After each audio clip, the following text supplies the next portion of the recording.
বাইতুল মুকাদ্দাস নিয়ে যে যা বলো, অনেক গবেষকরা বলে এটাই হবে সে হবে, কিন্তু এই কথা আপনারা এখনই সাদা কাগজে লিখে রাখতে পারেন, বাইতুল মুকাদ্দাস কিয়ামত পর্যন্ত মুসলমানরা ছাড়বে না, এটা নিশ্চিত থাকবে।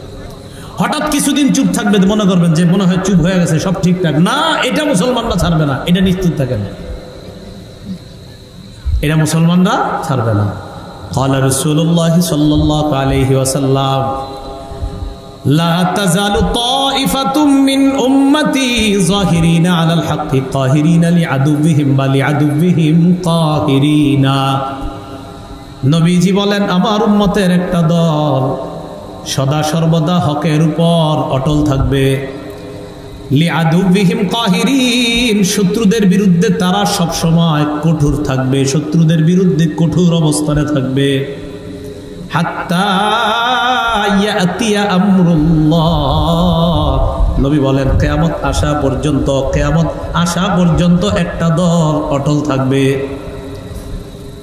সাহাবীরা প্রশ্ন করলেন ইয়া রাসূলুল্লাহ আইনা হুম, এরা কারা, কোথায় থাকবে? নবীজি বললেন বাইতুল মুকাদ্দাস ওয়া আকনাফু বাইতুল মুকাদ্দাস, বাইতুল মুকাদ্দাস আর বাইতুল মুকাদ্দাসের আশেপাশে যারা, তারা কিয়ামত পর্যন্ত হকের উপর অটল থাকবে। আপনি যত লেখালেখি করেন লাভ হবে না, কারণ আমার নবী বলছে, এটা আপনি নিশ্চিত থাকেন, এটা ছাড়বে না মুসলমান। হঠাৎ দেখবেন কিছুদিন মানে এটা চুপচাপ থাকবে, কিন্তু না, এটা মুসলমান যদি মনে করে যে চুপচাপ সম্ভব, লিআদুবিহিম কাহিরিনা, বাইতুল মুকাদ্দাসের পাশে একটা দল সব সময় থাকবে যারা শত্রুদের বিরুদ্ধে সব সময় কঠোর অবস্থান থাকবে, নবীজি বলছেন, আর বলছে তারা হকের উপর থাকবে। তো এই জন্য আমারে অনেকে বলে, আমি কই এইগুলা ভুইলা টইলা লাভ নাই, আপনাদের কয় ভাই জায়গায় বিশ্লেষকদের কথা শুনতাম, থত মিয়া, নবী যদি বিশ্লেষণ করেই গেছে, আপনি বিশ্লেষণ করলে কি হবে? নবীর চেয়ে বড় সুন্দর বিশ্লেষণ আর কে করবে? নবী বিশ্লেষণ দিয়ে গেছে, এখন আপনি যতই বিশ্লেষণ দেন মুসলমান এটা ছাড়বে না, এটাই চূড়ান্ত কথা। কেন ছাড়বে না? কারণ এটা বরকতময় জায়গা। সূরা বানী ইসরাঈলের 1 নম্বর আয়াতে আল্লাহ কি বলছেন? সুবহানাল্লাযী আসরা বিআবদিহি লাইলাম মিনাল মাসজিদিল হারাম ইলাল মাসজিদিল আকসাল্লাযী বারাকনা হাওলা। পুত পবিত্রতা বর্ণনা করছি ওই সত্তার, যিনি তার বান্দা মুহাম্মদ সাল্লাল্লাহু আলাইহি সাল্লামকে মসজিদে হারাম থেকে মসজিদে আকসা পর্যন্ত রাতের বেলা ভ্রমণ করিয়েছেন। এটা সূরা বানী ইসরাঈল আছে, মুসলিম শরীফের 349 নম্বর হাদিস, আর আমাদের মাদ্রাসার পাঠ্যপুস্তক অনুসারে 162 নম্বর হাদিস, সহিহ বুখারীর 349 নম্বর হাদিস। এই হাদিসের মধ্যে আসছে রাসূলুল্লাহ সাল্লাল্লাহু আলাইহি সাল্লাম বলেন, উতিতু বিল বুরাক, আমার কাছে বোরাক আনা হয়েছে, ওয়া হুয়া দাব্বাতুন আবিয়াদু তাবিলুন, বোরাকটার দিকে তাকায় দেখলাম এটা সাদা লম্বা, ফাওকাল হিমার দুনাল বাগ। এই বোরাকটা কেমন? এটা হলো গাধার চেয়ে একটু বড়, খচ্চরের চেয়ে একটু ছোট। ইয়াদউ হাফিরাহু ইনদা মুনতাহা তারফিহি, তার চোখের সীমানা দৃষ্টি যত দূর পর্যন্ত যায়, এটা এক লাফে গতিতে ওই পর্যন্ত পৌঁছে যায়। রাসূলুল্লাহ সাল্লাল্লাহু আলাইহি সাল্লাম বলেন, ওটার উপরে যখন আমি চড়ছি, চড়ার পর রকিবতুহু হাত্তা আতাইতু বাইতুল মাকদিস, আমি এটার উপর চড়ে বাইতুল মুকাদ্দাসে এসেছি। তাহলে কি বোঝা যায়? নবীর জীবনে আশ্চর্য একটা ঘটনা আল্লাহ ঘটিয়েছেন, সশরীরে রাতের বেলা ভ্রমণ করিয়ে বাইতুল মুকাদ্দাস, সেখান থেকে 7 আসমান, সেখান থেকে সিদরাতুল মুনতাহায় নিয়ে গেছেন, যেই মসজিদটা ঘুরিয়ে নিয়ে গেছেন এটার নাম বাইতুল মুকাদ্দাস। এটা এমন মসজিদ যেখানে রাসূলকে ওই রাতে আল্লাহ অবস্থান করিয়েছেন, অতএব এটা মুসলমান ছাড়বে না। এটা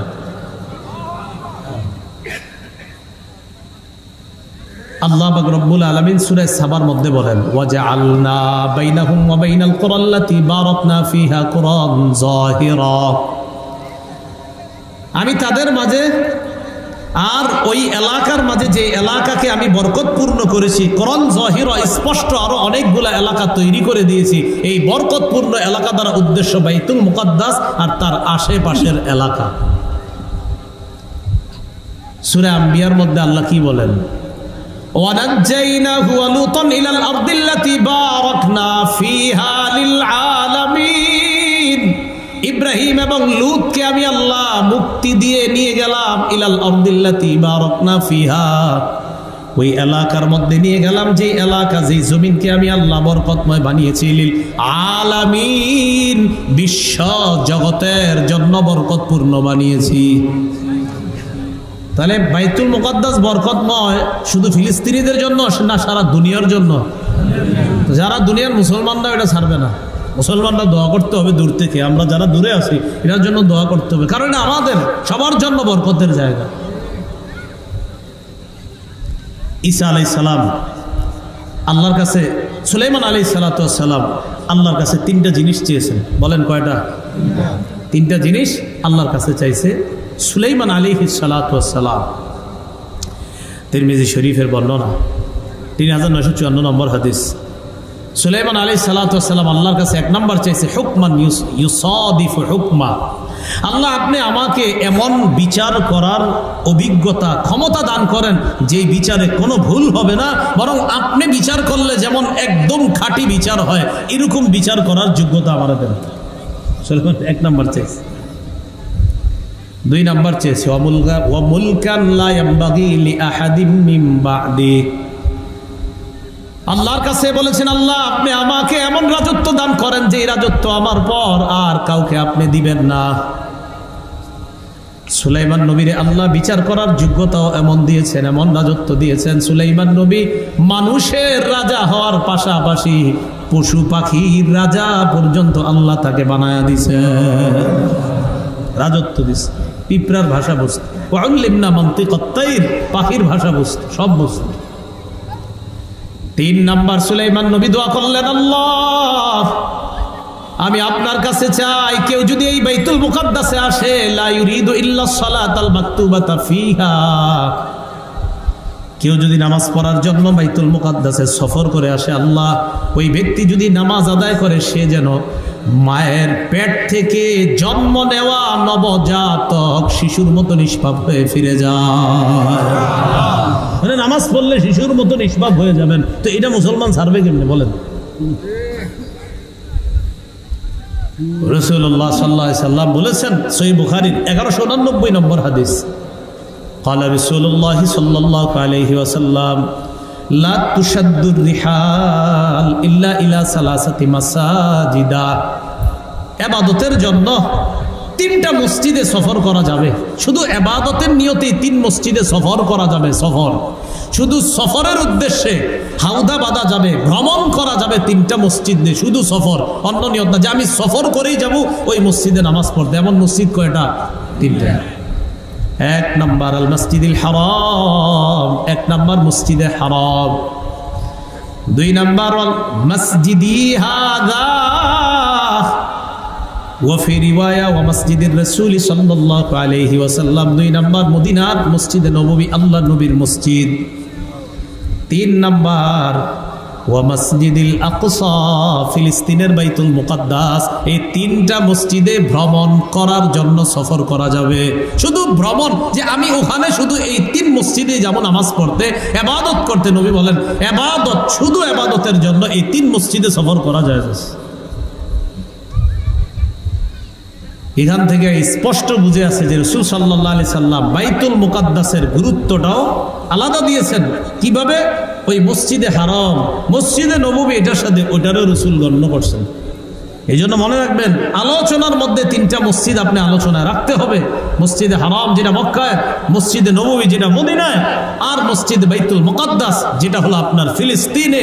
এই তিনটা মুসলমানদের প্রাণ, এই তিনটার ক্ষেত্রে মুসলমান কারো সাথে আপোষ করতে পারে না। আমার দেশ, আমার বাড়ি, আমার ঘর, আমার সম্পদ, আমি খাবো তো তুমি খাবা নাকি?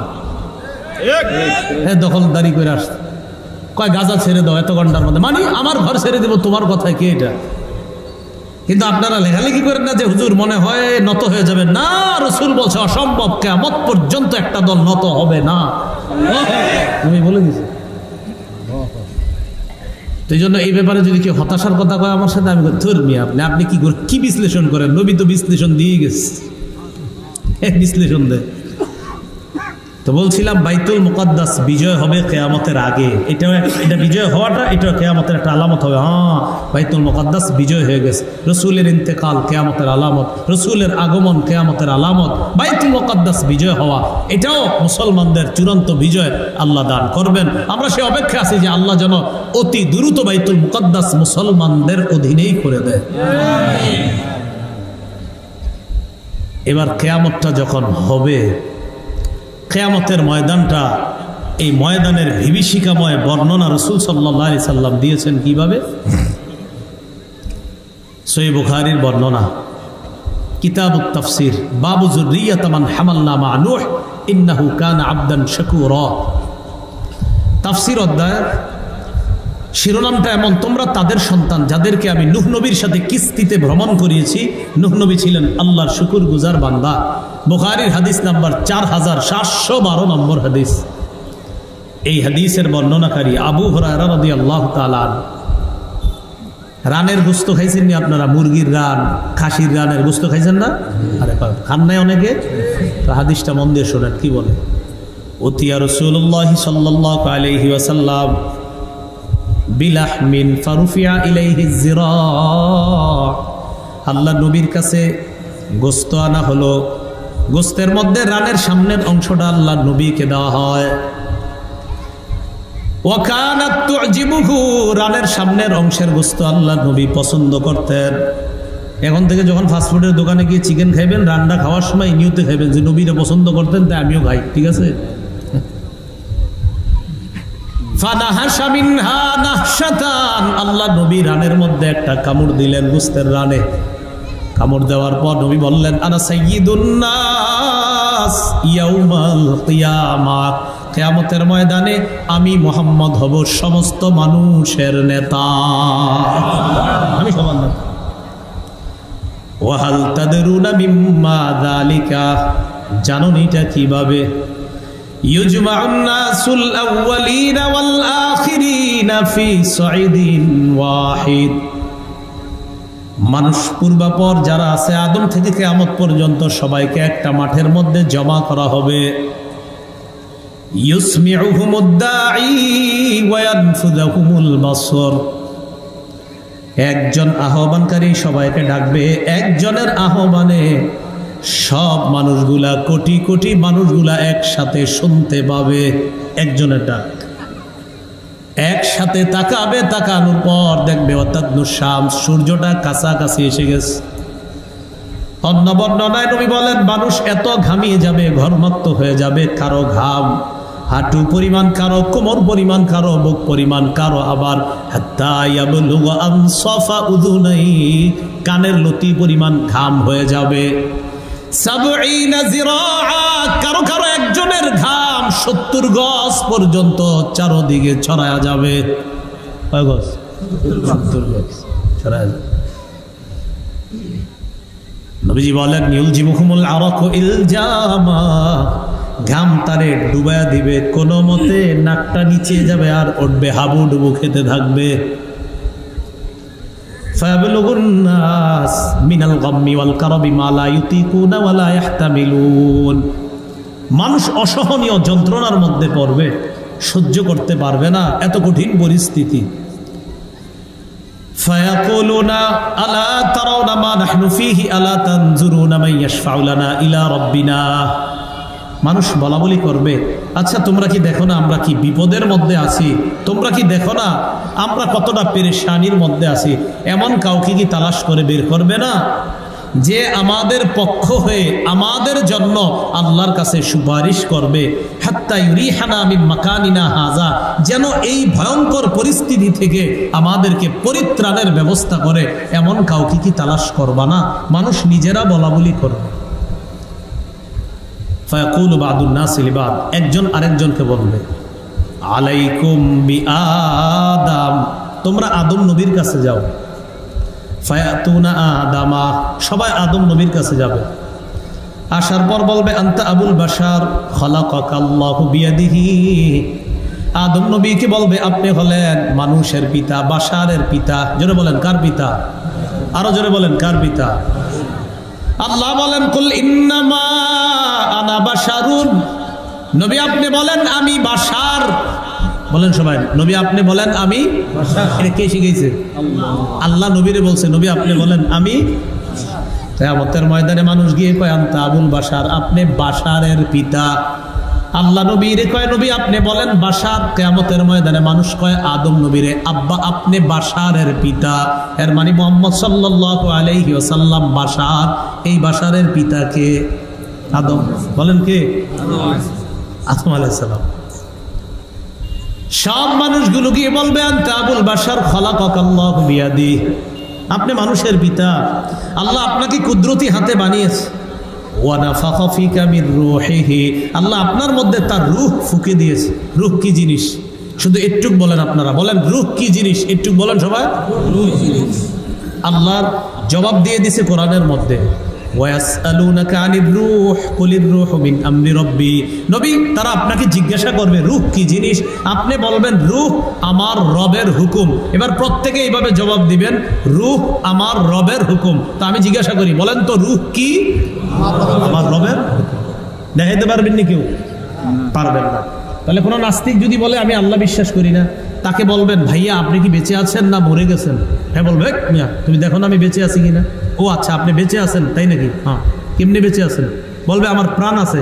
ও আপনার প্রাণ আছে বলে বেঁচে আছেন? হ্যাঁ। প্রাণটা কোথায় একটু দেখান আমারে, প্রাণটা দেখান।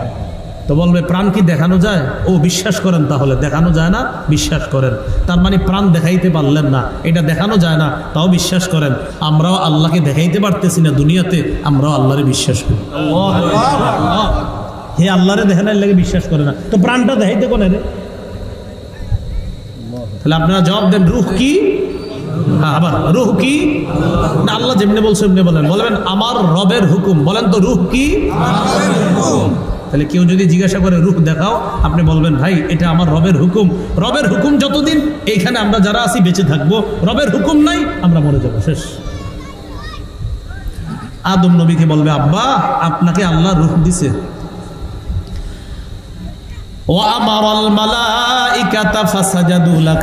আপনারে বানানোর পর ফেরেশতাদেরকে বলছে আপনাকে সিজদা করার জন্য, তারা আপনাকে সিজদা করছে।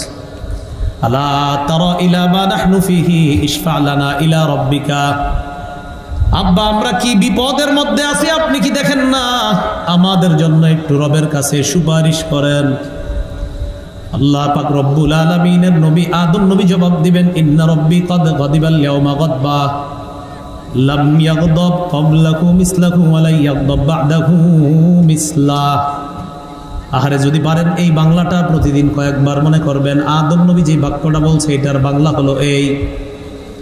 সন্তানদেরকে ডাক দিয়ে বলবে আজকে আমার রব এত রাগ করে আছে, আজকের মতো এত রাগ আগে কখনো করেনি, আজকের মতো এত রাগ ভবিষ্যতে কখনো করবে না।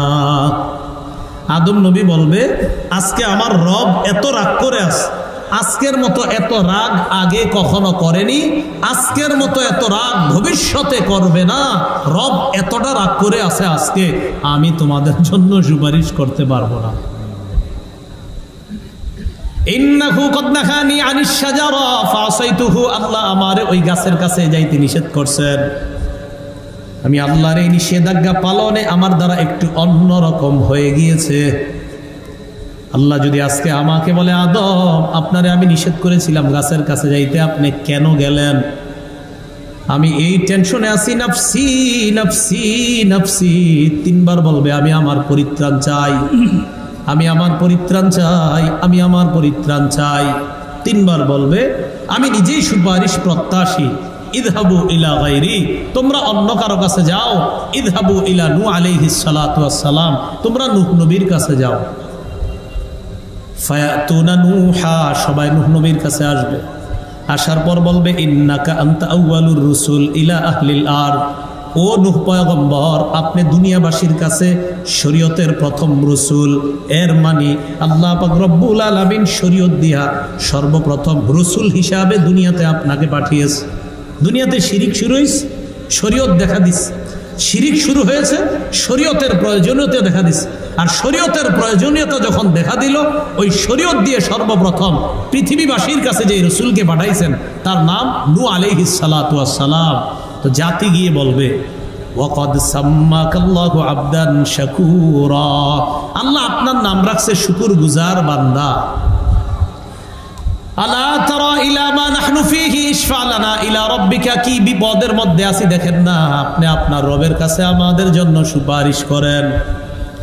নূহ নবী জবাব দিবে, ইন্নাহু কদ কানাত লি দাওয়াতুন দাউতুহা আলা কওমি, দুনিয়ার মধ্যে আল্লাহ আমাকে স্পেশাল একটা দোয়া দিয়েছিলেন, এই দোয়াটা আমি আমার জাতির বিরুদ্ধে করার কারণে আমার জাতিকে আল্লাহ পানির নিচে ডুবায় মারছে। আল্লাহ আমার একটা দোয়া দিচ্ছে, এই দোয়াটা আমি করলেই কবুল হবে, তো আমি করছি, করার পরে আল্লাহ কবুল কইরা জাতিরে পুরো ডুবাইয়া দিছে কয়েকজন ইমানদার ছাড়া। আল্লামা কাসতাল্লানী রাহমাতুল্লাহি আলাইহি বুখারীর হাসিয়াতে লেখছে সেখানে, ইয়া দাওয়াতুল্লাতী গারিকা বিহা আহলুল আরদ, সেটা ওই দোয়া যেই দোয়ার কারণে পুরা দুনিয়াবাসী পানির নিচে নিমজ্জিত হয়ে গিয়েছে। আজকে যদি আল্লাহ আমারে বলে, নূহ আমি আপনার এত সুন্দর একটা দোয়া করতে দিলাম, আপনি দোয়াটা আমার বান্দাদের পক্ষে না কইরা এমন দোয়া করলেন যে আমার বান্দাগুলো আমি পানির নিচে ডুবাইয়া দিলাম, আমারে প্রশ্ন করলে আমি কি জবাব দেব? আমি টেনশনে আছি, নফসি নফসি নফসি তিনবার বল, আমি আমার নিজের সুপারিশ প্রত্যাশী। ইযহাবু ইলা গায়রি, আমি ছাড়া অন্য কারো কাছে যাও। ইযহাবু ইলা ইব্রাহিম আলাইহিস সালাতু ওয়াস সালাম, ইব্রাহিম নবীর কাছে যাও। ফায়াতুনা ইব্রাহিম আলাইহিস সালাতু ওয়াস সালাম, সবাই ইব্রাহিম নবীর কাছে আসবে।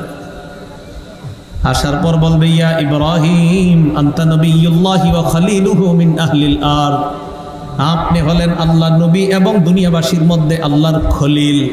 আল্লাহর খলিল কোন নবী? ইব্রাহিম। সবাই বলেন, আরেকজন আছে আল্লাহর খলিল, আমাদের নবী সাল্লাল্লাহু আলাইহি সাল্লাম, তিনিও আল্লাহর খলিল। সুবহানাল্লাহ। না চেহারা এরকম অনেকে কইরা লেছে, চুপ উঠে আছে, ছোটবেলা থেকে শুনছি ইব্রাহিম নবী খলিল, আপনি এখন কোন আমগো নবীও খলিল, তো এটা দলিল দিলি তো ঠিক আছে নাকি? মুসলিম শরীফের হাদিসে আছে, নবী ইন্তেকালের 5 দিন আগে বলছে, ইন্নাল্লাহা ইত্তাখাযানি খলিলা কামাত্তাখাযা ইব্রাহিমা খলিলা, আল্লাহ ইব্রাহিম নবীরে যেমন খলিল তথা অন্তরঙ্গ বন্ধু হিসাবে গ্রহণ করেছে, আমাকেও আল্লাহ খলিল হিসাবে গ্রহণ করেছেন। লাউ কুনতু মুত্তাখিযান মিন উম্মতি খলিলা লাত্তাখাযতু আবা বকরিন খলিলা, আমি আমার উম্মতের কাউকে যদি আমার খলিল অন্তরঙ্গ দোস্ত বানাইতাম, তো আবু বকরকে আমার খলিল তথা অন্তরঙ্গ বন্ধু বানাইতাম। কিন্তু কেন বানাই নাই? কারণ আল্লাহ না আমাকে খলিল হিসাবে গ্রহণ করছে, এই জন্য আর আমি দুনিয়ার কাউকে খলিল হিসাবে গ্রহণ করি নাই। তাহলে খলিল কয় নবী হলো? 2 নবী। মুহাম্মদ সাল্লাল্লাহু আলাইহি সাল্লামও খলিল, ইব্রাহিম নবী খলিল। ইব্রাহিম নবী নবিয়ুল্লাহ, খলিলুল্লাহ, আমাদের নবী নবিয়ুল্লাহ, রাসূলুল্লাহ, খলিলুল্লাহ, হাবিবুল্লাহ। তো ইব্রাহিম নবীরে বলবে, আপনি দুনিয়াবাসীর মধ্যে আল্লাহর প্রথম খলিল, কারণ আল্লাহ তো ইব্রাহিম নবীকে আমগো নবী দুনিয়াতে আসার অনেক আগেই খলিল হিসাবে ঘোষণা করছে। তো আপনি যেহেতু খলিল, খলিল মানে অন্তরঙ্গ দোস্ত, কাছের বন্ধু, আপনি কথাটা আল্লাহরে সহজে বলতে পারবেন, যেহেতু কাছের বন্ধু আপনি, আমরা বিপদে আছি, একটু সুপারিশ করেন। ইব্রাহিম নবী জবাব দিবে, কদ কাযাবতু সালাসা কাযিবাত, দুনিয়ার মধ্যে 3টা কথা আমি স্বাভাবিকভাবে বলতে পারতাম, স্বাভাবিক না বইলা একটু অন্যভাবে বলেছিলাম। আল্লাহ যদি আজকে আমাকে প্রশ্ন করে, আপনি 3টা কথা এমন কেন বললেন, যে 3টা কথা আপনি ডাইরেক্ট বললে পারতেন, ডাইরেক্ট না বলে একটু অন্যভাবে কেন বললেন, আমি কি জবাব দিব? কথার কথা, আপনাদের এই মসজিদে আমি ঢুকছি, সোজা রাস্তায় ঢুকতে পারতাম, এদিকটা না ঢুকে আইল দিয়ে আসছি তো আমি, কেন আপনারা আমারে বললেন আপনি সোজাটা দানে আইসা আইল দিয়ে কেন আসলেন, আমি কি জবাব দেবো? কথার কথা। আইল দিয়ে গেলেও যাওয়া হয়, রাস্তা দিয়ে গেলেও যাওয়া হয়, কোনো সমস্যা হয় নাই, তো মানে আমি একটু এটা দিয়ে না গিয়ে অন্য জায়গায় দিয়ে গেছি। হ্যাঁ, ইব্রাহিম নবী বলবেন, আল্লাহ যদি আমাকে বলে আপনি সোজা এটা 3টা কথা বলতে পারতেন, একটু অন্যভাবে আপনি কেন বললেন? অবশ্যই ইব্রাহিম নবীর 3টা কথাই সঠিক কথা, সত্য কথা, কোনো সমস্যা নাই, কিন্তু ওনার মনে হবে আল্লাহ যদি আজকে আমারে বলে ফেলে আমি কি করব? 1 নাম্বার, ইব্রাহিম নবীকে তার জাতি মেলায় যাওয়ার সময় কইছে, চলো মেলায়। মেলায় গেলে শিরকি কাম হয়। কিসের কাজ হয়? শিরকি। তো শিরকি কাজ করাটাই তো আপনার একটা অসুস্থতা। এইটা কেমনি করবো আমি? এটা শিরকি কাজ, এটাই তো একটা অসুস্থতা। উনি বললেন ইন্নী সাকিব, আমি অসুস্থ। ওনার উদ্দেশ্য আমি মানসিকভাবে অসুস্থ, আর জাতি বুঝছে সে শারীরিক অসুস্থ, জনগণ বুঝছে শারীরিক অসুস্থ। ইব্রাহিম নবীর টার্গেট হলো এই জায়গায় যাওয়াটাই তো অসুস্থতা, আমি এই অসুস্থতা নিয়ে ওখানে যাব না। তো ওনার টার্গেট আমি মানসিকভাবে এখন অসুস্থ, আমি যাব না। ওরা মনে করছে মনে হয় বাস্তবিক শারীরিক অসুস্থ এটা। আল্লাহ যদি আজকে বলে ফেলে আপনি এমন কথা কেন বললেন, যেটা জাতি বুঝছে একটা, আপনি বুঝছেন আর একটা।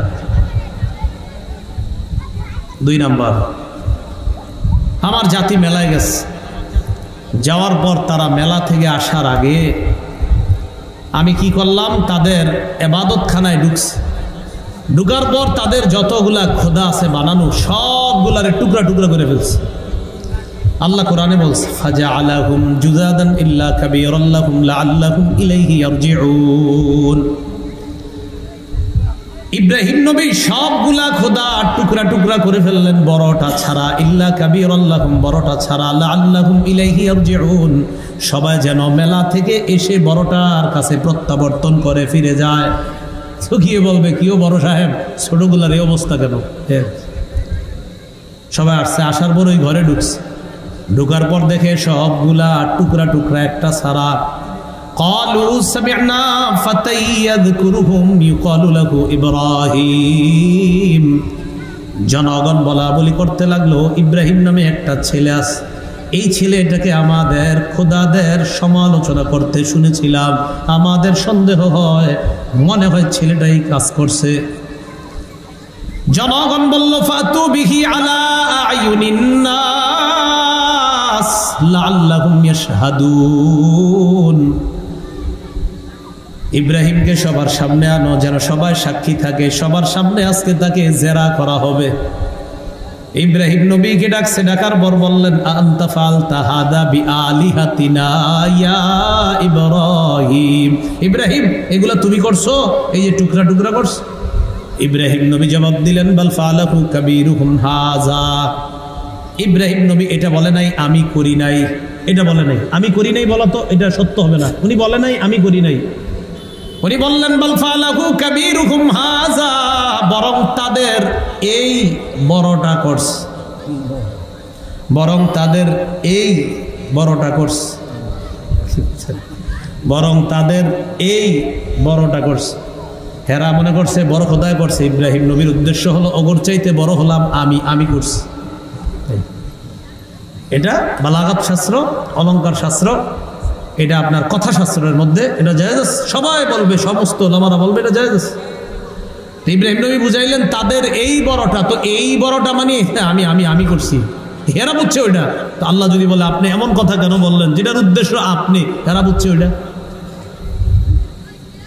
সব ওলামায়ে কেরাম, মুফতিয়ানে কেরাম বলবে ইব্রাহিম নবীর কোনো অন্যায় না এটা, কিন্তু এই অন্যায় নাটাকে উনি অন্যায় মনে করে করবে কি, আমি আমার পরিত্রাণ চাই, আমি পারবো না সুপারিশ করতে। তাহলে এই অবস্থা যদি নবীর হয়, আমগো যাদের অপরাধ ক্যালকুলেটারও ধরবে না, কি অবস্থা হবে? আল্লাহ আমগরে হেফাজত করেন। আল্লাহ যেইভাবে আমাদেরকে রহমতের চাদরে এইখানে বসায় রাখছে, আমাদের সবাইয়ের জন্য আল্লাহ রহমতের চাদরে আবদ্ধ করে পুল সিরাতের উপর দিয়ে নিরাপদে জান্নাতে পৌঁছায় দেয়।